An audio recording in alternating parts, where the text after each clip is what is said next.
Investors Chronicle.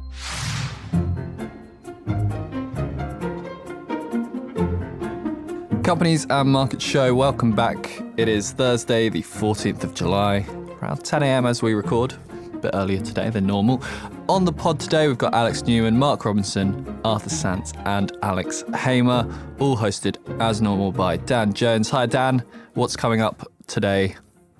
Hi, John. We've got an interesting day today. We are speaking about Haleon, the big listing due to list on Monday in the UK. We're talking about our cover feature on psychedelics and how they could perhaps provide some medical or mental health breakthroughs, and the company's looking to back that niche. And then we are talking about the European energy crunch and what the possibility of the gas being turned off might mean for the likes of Germany and others. Lovely stuff. Thanks, Dan. Well, before we get there, a quick rundown from the week that has been. On Wednesday, the euro fell to parity with the US dollar for the first time in 2 decades. The global backdrop has seen investors rally to the perceived safety of the dollar, while the euro has kept slipping. The ECB were keen to point out it's the dollar which is strong rather than the euro being weak. The dollar has hit a 20-year high. Lots of Twitter versus Elon Musk news this week, with the company pressing ahead in suing the billionaire over his attempts to exit an agreed $44 billion takeover deal. Musk's exit strategy is a model of hypocrisy, the lawsuit said, accusing the billionaire of making, quote, bad faith arguments against Twitter and carrying out, quote, public and misleading attacks. Couple of companies' bits. Russian operating gold miner Petropavlovsk has had its shares suspended on Tuesday morning. It came after the company called in administrators after deciding there was no chance it would be able to find the $200 million needed to pay back Gazprom Bank, which demanded full loan repayment in April. Meanwhile, shares in fashion brand Joules dropped 20% on Monday after the company confirmed it had sought the help of debt advisors. Inflation updates from the US. Wednesday saw CPI hit 9.1% for June, which is plus 1.3% month on month. It's left the Fed under pressure to hike rates by a full percentage point after the 9.1% figure exceeded analyst expectations. Markets, FTSE 100 down just over 1% on the week so far. Similar story on Wall Street and in Europe at time of recording. Thank you, John. Yes, we are starting with Haleon, the spinoff from GlaxoSmithKline. As I said earlier, it's due to list on Monday. And this is the biggest listing for about a decade since Glencore. The exact size of it we might come to in a minute. This is quite an interesting moment, I think, certainly for GlaxoSmithKline shareholders who will receive 1 share in Haleon for every GSK share they own. The question being, obviously, what is the outlook for this company, this newly formed company? It's a consumer health business. There's a few of them around in the UK, in Europe, in the US. Not the most thrilling business, but that kind of, hopefully reliable giant is perhaps what we could do with a bit more of right now. Mark Robinson, our company's editor, and Alex Newman, our ideas editor, are here to discuss. Mark, what's your take on the company to begin with? And maybe if you could just talk about what it does, and we can go from there, I think. Yeah, okay. It's sort of, you could say it's the consumer arm of GSK at the moment. Features a lot of extremely well-known brands in the UK and abroad, the likes of Voltaren, Sensodyne, and Panadol, which everyone out there will know. The rationale behind the deal is that it allows GSK to purely focus on biopharmaceuticals. I guess that in some respects reflects ongoing technological change as well, and the fact that it will need to invest more time in driving that side of the business. The commercial rationale is possibly less clear, given that the consumer side of the business is still performing. I know it's come under some criticism within these pages in the past by our colleague Julian Hoffman, but I think in some respects that's down to operational or management issues. At any rate, management said that over the next 5 years they expect to deliver compound annual growth of more than 5%. adjusted operating profit of more than 10%. Given what's happened over the last couple of years or so, I think that's quite realistic in a sense. At the moment, the business operates over 5 categories. On the main, oral health accounts for 29% of revenue. Pain relief, Panadol, as mentioned before, about 23%. Digestive health, about a fifth. Vitamins, minerals, and supplements, 15.7%. And respiratory health, about 12%. Looking at the operating profit from last time around, the consumer healthcare segment of the business contributed about 28% of operating profits, which is more than respectable, really. It's also the growth rate over the last financial year was also impressive. I think one of the things to come out of this as well is the fact that you would get the impression that OTC products are somehow sort of less profitable in a sense. And of course, the margins are slightly lower over time. You look at products such as Zavirax, which has been one of Pfizer's most profitable products over the last couple of decades or so. And Jennifer Johnson, in her article, pointed to the importance of drugs that go from prescription to over-the-counter switching. Again, they can be extremely profitable. Viagra actually springs to mind because that's recently become available over the counter, I'm told. And the consumer healthcare business represents about 28% of operating profits at stand. Over the last financial year, that was up by 56% on a constant exchange rate basis. The margin itself is about 23.3%. Now, that's a couple of points down on vaccines and pharma, but that's minimal, really. And it comes down to what is the rationale behind it? I guess it's focusing, as I said before, just focusing on the higher margin parts of the business. But as with all these kinds of deals, they're not made in isolation, and the board members would have been taking advice from their financial advisors there as well. And I've always thought that there's incentives for financial advisors to split businesses and then sew them back together again. So I don't know. I have no real opinion as to whether this will work out. I'm sure both arms of the company will do quite well, but it generates cash flow, and I'm just wondering if those cash flows are going to be consistent, as consistent from the vaccine and pharma parts of the business. Yeah, maybe we'll come back to the fundamentals in a moment. That prescription to over-the-counter side of things is something that Haleon seems to have been talking up its own ability to do that. He says it has a couple of more coming down the pipeline in 2 or 3 years' time, which could add 1 or 2 percentage points to its 4 to 6 percentage point percentage annual growth. So it's really pinning some hope on that. But as you kind of alluded to, the corporate backstory is quite interesting here, isn't it? Because this is obviously a business for which GSK rejected a £50 billion bid from Unilever earlier this year. So now it's listing. In some way, the pressure is on management to justify their existence. The pressure is perhaps on GSK to show that not that they'll have much of a hand in it anymore, but just to show that they made the right decision to reject Unilever's bid.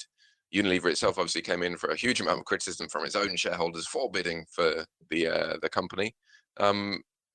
Alex, so how do you see the stakes there in terms of where it might price and what it might say about the respective strategies of these consumer giants, these pharma giants, and the potential for M&A down the line as well, I suppose? A lot to answer there. I'm going to sit on the fence in terms of pricing evaluation because I'll inevitably be proven wrong in a couple of days' time when it does list. But I suppose one of the big considerations, regardless of how it prices immediately for GSK shareholders, is what's going to happen to the shares in the next few months. And I think there's quite a big risk. So for each one share of you own in GSK, you'll be getting one share in Haleon.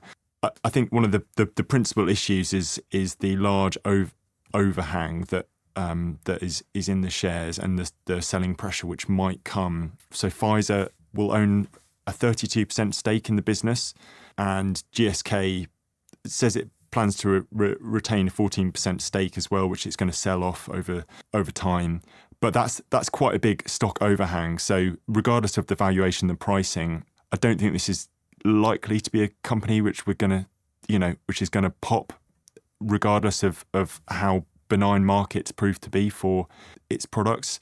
Saying that, it is the side of the business which is perhaps has slightly more defensive qualities to it. So that's going to, in theory, award it a decent multiple. Though the multiples within the consumer healthcare space are so wide. I think I was looking at before we came on to talk, is something between 14 and 33 times forward earnings, depending on which peer you look at. So it's quite a wide valuation. And yes, there are various outlooks you can put on how Senstein is going to do. These quite sort of stodgy brands and the pricing power some of these products have, which is pretty good, and people don't tend to dispose of the need to brush their teeth in recessions.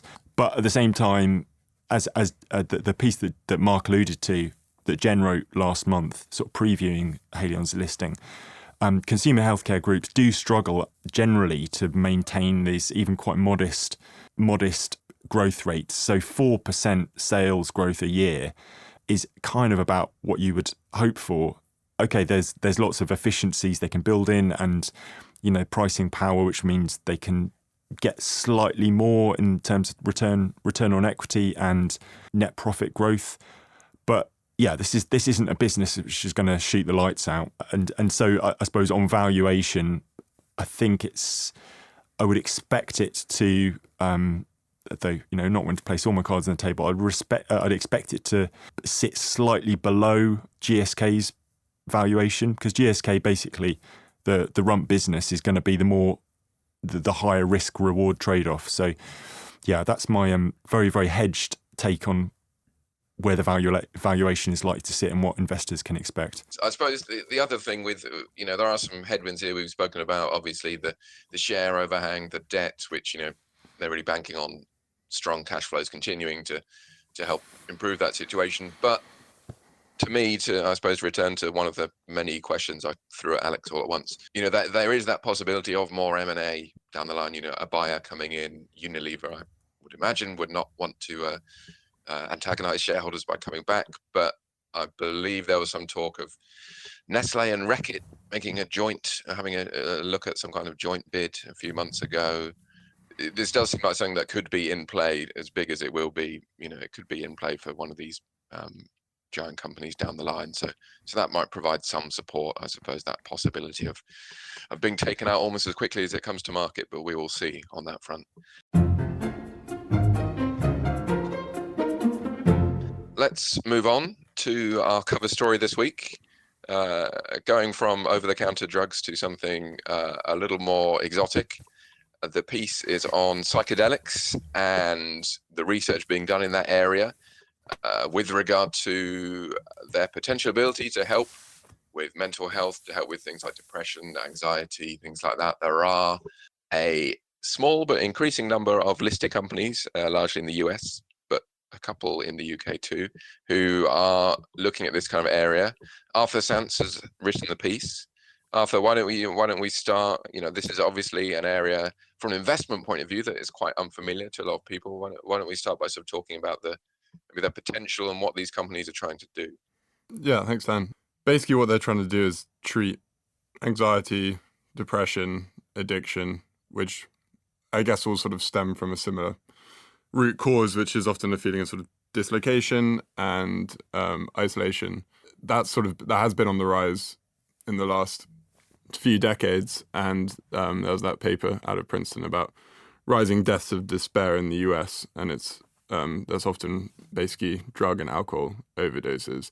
And then when I was looking at which I didn't actually realize beforehand, when I was looking at the sort of recent data for this article, I saw there's been a massive tick up in deaths of despair. Even though it's been accelerating recently, the acceleration sped up again during the pandemic. And the traditional way to treat depression is with these SSRIs. So like the first one was invented by Eli Lilly in the 70s, and that was Prozac, and that's still a really, really popular one. There's Zoloft, which is another really popular one, which is made by Pfizer. And like around 15% of Americans are taking these drugs, and the market size for these antidepressants is like 15.6 billion at the moment and expected to rise to 21 billion in 2030. So it's basically the market for treating depression and anxiety is huge, and it's growing. But if your market is growing massively and the more and more people are depressed, like how good are these drugs that you're giving them? Presumably not hugely effective.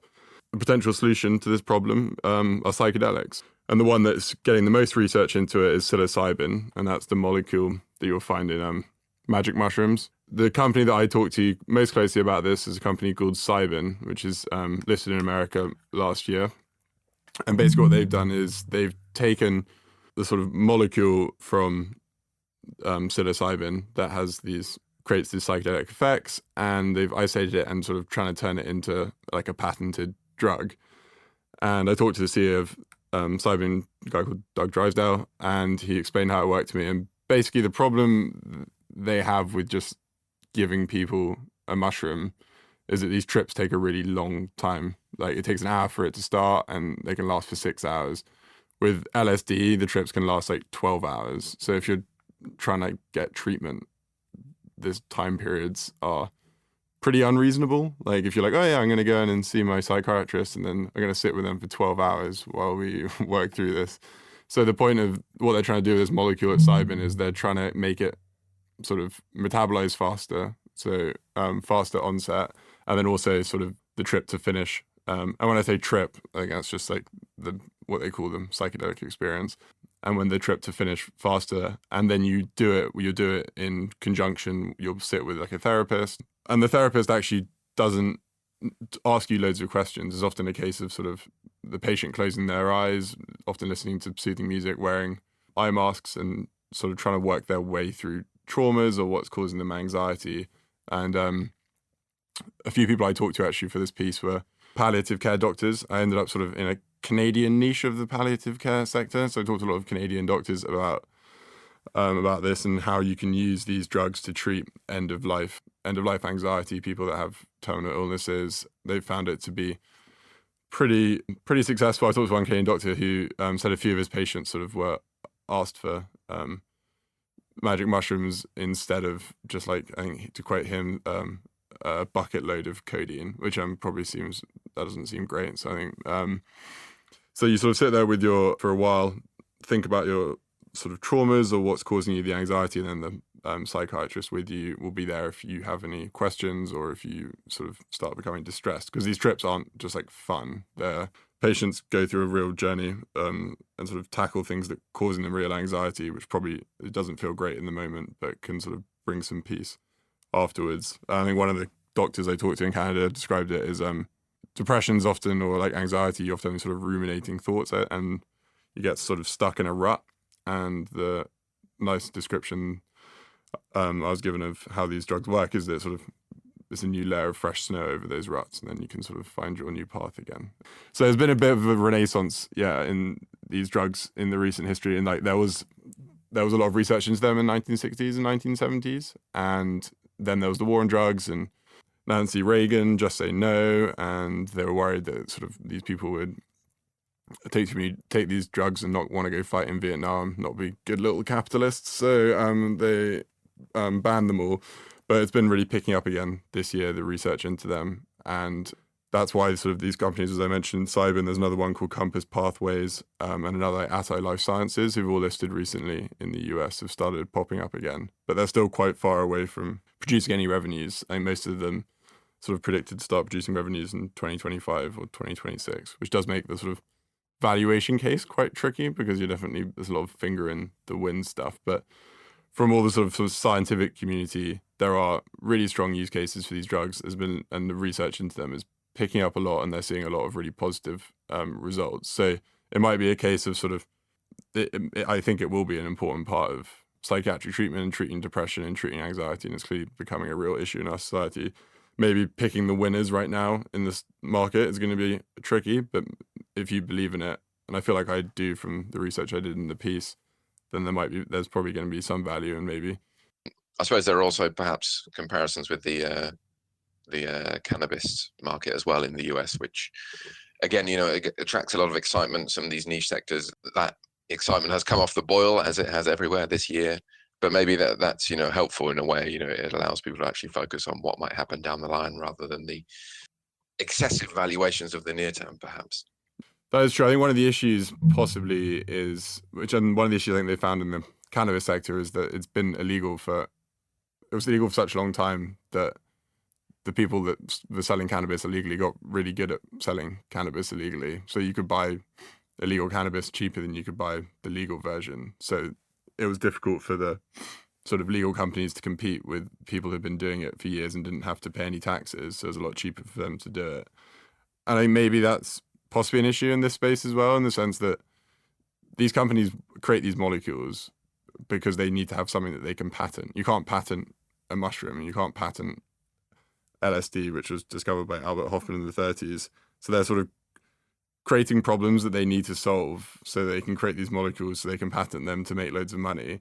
Then you talk to people, as I was listening to Paul Stamets, who's a mycologist in Canada, who loves mushrooms, knows everything about mushrooms, and he doesn't think that these companies are actually, their products are going to help anyone more than the mushrooms themselves. They just want to be able to patent these molecules so that they can make a lot of money.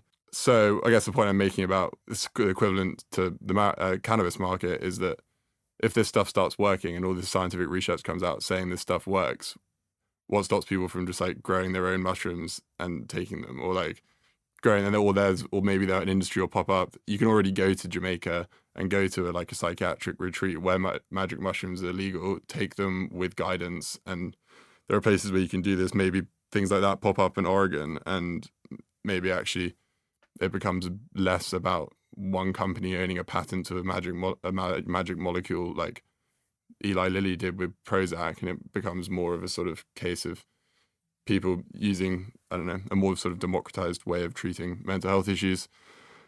Maybe that's better, maybe bad from an investor who's looking for one company to make you a ton of cash.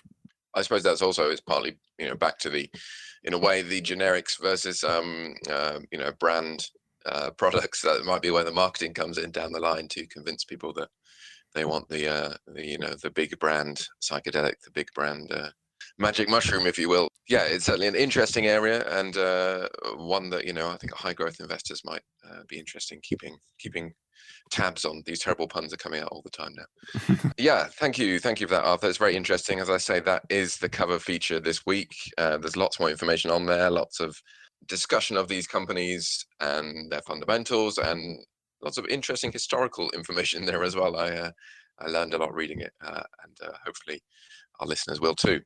We move on, though, to the reality, the present day reality, and the rather serious issue of energy security. This obviously is on the back of Russia's invasion of Ukraine, and now the prospect of gas supplies to Europe being cut off. They are going to be cut off in the short term, possibly for a little bit longer, depending on how the quote-unquote maintenance of the Nord Stream pipeline goes. And this is starting to be recognized, I think, as a real risk for European society later this year as we head into winter. Alex Hamer, our news editor, wrote about this last week. A big issue for Europe, for European manufacturers, for everyone possibly, Alex. Yeah, I mean, to paraphrase Mick Jagger and to touch on the last subject a bit, it's the gas. The Nord Stream 1 pipeline is off at the moment, has been all week and will be for another few days, hopefully. It'll come back on. It's a tricky situation. I think watching Germany struggle with it has been interesting, if a bit scary. They've started putting backup measures in place if the Russians don't increase gas exports, basically if they don't turn Nord Stream 1 back on.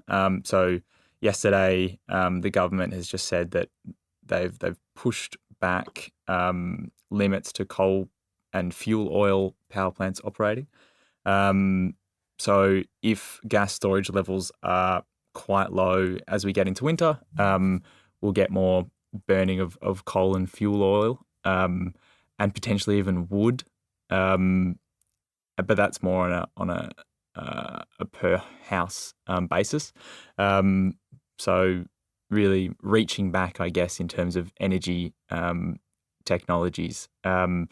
And obviously there's a massive geopolitical element to this. But a key part that's actually going in Germany and other European countries' favour is that Canada, helpfully, where magic mushrooms are legal or soon to be legal or effectively legal, as per the last chat, they will send back a critical part for Nord Stream 1, which has caused a lot of criticism because it's seen to be supporting the Russians and helping them out. But effectively, Canada sending back a turbine part is going to help keep the lights on in Europe. And so far, the impact's already being felt in the futures market. December power prices have spiked recently as well. So I think in the short term for investors, gas prices are still strong. We've seen some more deals coming through this week to try and take advantage of that. For consumers, it's more bad news, unfortunately. I suppose the other issue is how in these scenarios, and from what I've seen, the scenario analysis in Germany, such a wide range, even among the regulators, in terms of if Russia's, if the gas does stop there, I think that I saw something saying the German regulator said in 6 of the 7 scenarios they absolutely do not have enough gas, it will run out. And then someone else published a thing a day later saying actually in 80% of scenarios there'll be no physical scarcity. But you can see, I think, that politicians are getting worried. I think yesterday there was just a piece in the FT talking about the European Commission's gas demand reduction plan draft, which is talking about some of these things which unfortunately have become more common. So basic things such as turning down the heating, compensating industries for curbing gas use. So, if you're a manufacturer, if you're a business in Europe, and, okay, you might have an incentive to curb that use, but at the same time, you're going to be needing that in order to remain a going concern. So it could be a really serious problem. I guess we just don't know yet. And hopefully then there'll be enough ducks in a row ahead of time. Yeah, and I think one analyst that I spoke to, or who put out a note at the end of last week, phrased this winter as a time when we could possibly muddle through in terms of keeping the lights on, which is a fairly cute phrase for the risk there of not being able to keep the lights on and I guess not muddling through. But I think the demands destruction part of it is really important. I mean, supply has obviously not, is not working out. I think even on the oil side, which is much less critical in Europe right now, the thresholds for which I think it could be Germany or it could be a broader EU group, they'd agreed to only buy a certain amount of Russian oil and tailing off, and they've blown through those self-imposed limitations already. So like the supply is so critical that demand destruction has started and will probably continue as well as we go. And I mean, our Investors Chronicle has been full of stories about, in construction, in manufacturing, retailers, all the in-between fun stuff like, filling up trucks with petrol and diesel, and all those little hits. It does kind of come back to this reliance on Russian oil and gas. And I think, ideas about putting a price cap in are interesting, but it almost, the horse has bolted. And I think trying to impose new limits on a market that is reacting to the hardcore reality of there not being enough gas and oil on the continent is not going to work. Price capping seems insane. So you haven't got very much oil and gas coming, so you put a price. The point of prices going up is to limit, it's to lower demand for something that you're short of. So then price capping it seems like an insane way to respond to that. Yeah, I mean, it's the same kind of stuff that you learn in economic class in uni or even high school, where to help people with petrol prices, don't cut the tax and increase demand. You give them money elsewhere in their life to cover the cost that they might have to spend on higher gas prices, but actively encouraging them to spend money on petrol when you haven't got very much of it seems mental. Yeah. So I think it's quite easy to kind of point and say these policies are not going to work. But it's clear that politicians are floundering. Yeah, I think they're, stuck between a rock and a hard place to an extent, aren't they? Sure, I mean, obviously there are all these questions of energy mix, and Germany still rejecting nuclear and turning on the coal power plants back on. But ultimately, as you say, those are kind of medium term issues anyway. The short term is what it is, unfortunately. Is it fair to say the UK is not quite as badly affected by this? I mean, I know the UK does export gas to Europe right now. We don't have much storage, but we do have a decent supply at the moment.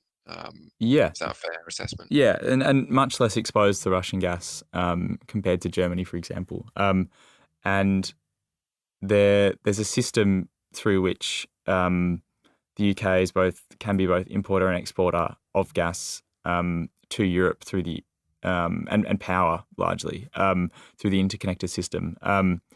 But we dodged a bullet last week when the Norwegian, on one of the big Norwegian oil fields and gas fields, the government managed to stop a strike, which would have made things a bit worse.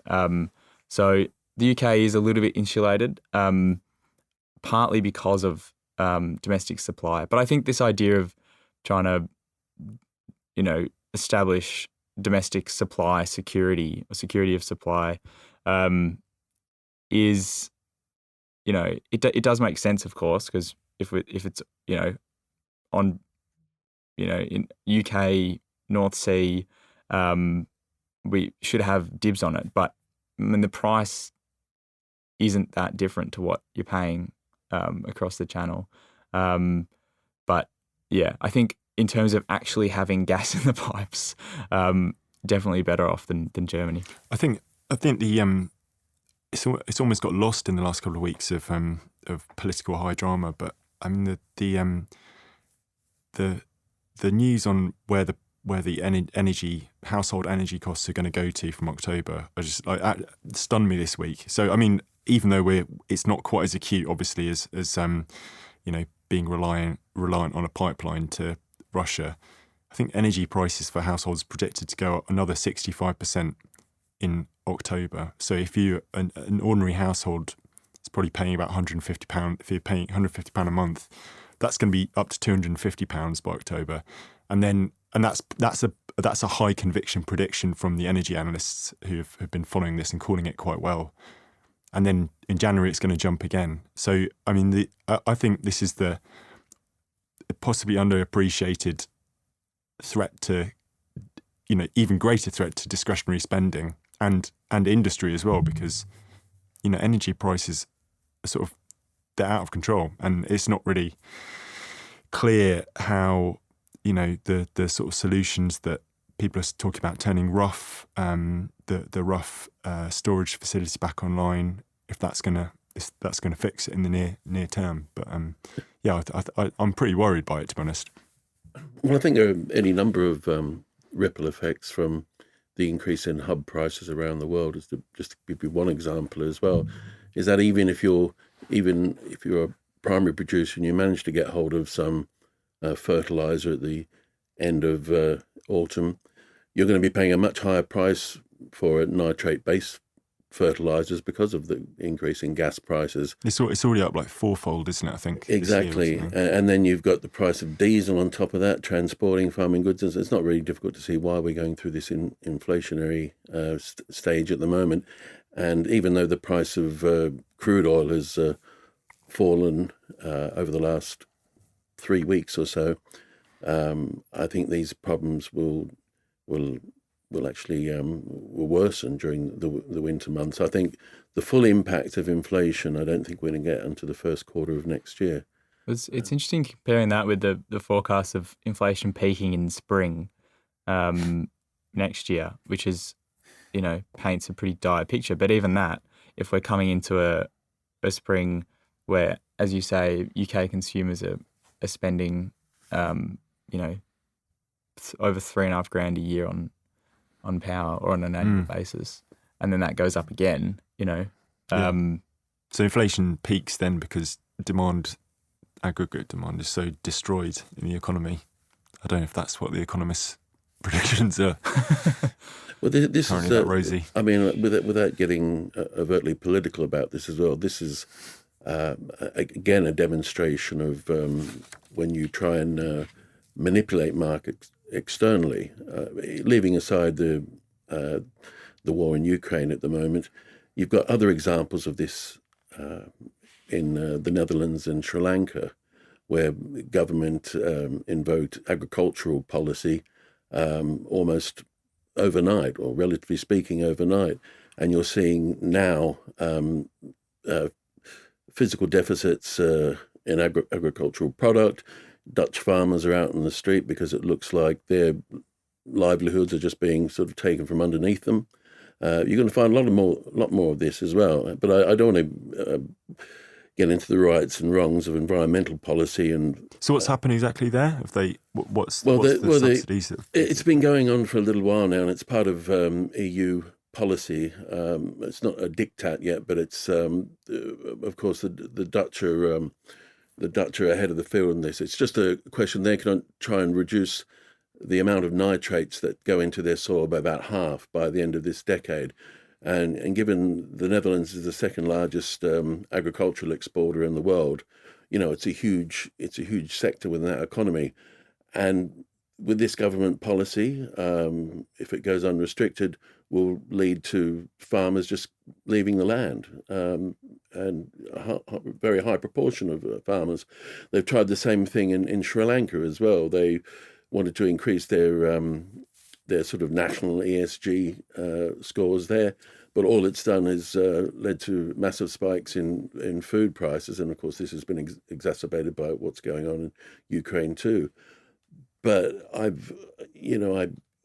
just think the governments need to be very careful when they intervene in markets.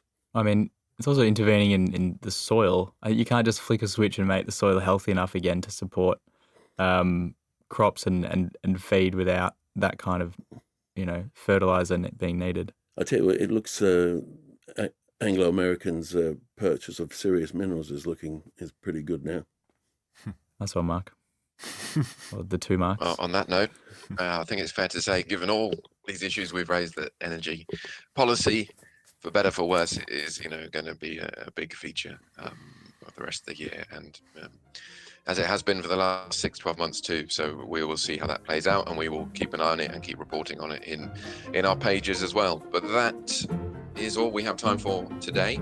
So thank you to everyone for taking part. Thank you to both Alexes, to Mark and to Arthur and to John. And thank you to you for listening. We will speak to you next week on the next Companies and Markets show.